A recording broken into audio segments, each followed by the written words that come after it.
Motivation মেন্টার্সের এক ইন্টারভিউতে famous actress Priyanka Chopra তার লাইফ চেঞ্জিং অ্যাডভাইস সকলকে শেয়ার করেছেন।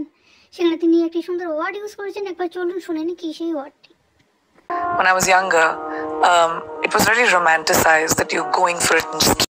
রোম্যান্টিসাইজড অর্থাৎ কল্পনা মদির, মানে এমন কোনো চিন্তা ভাবনা যা শুনতে ভালো লাগে কিন্তু তা বাস্তব জীবন থেকে আলাদা। এই ওয়ার্ড দিয়ে একটা সেন্টেন্স তৈরি করলেই এর অন্তর্নিহিত অর্থটা আরও বেশি স্পষ্ট হবে। একবার চলুন দেখা যাক তাহলে। They romanticized the idea of a farm but had no idea of the challenges that awaited.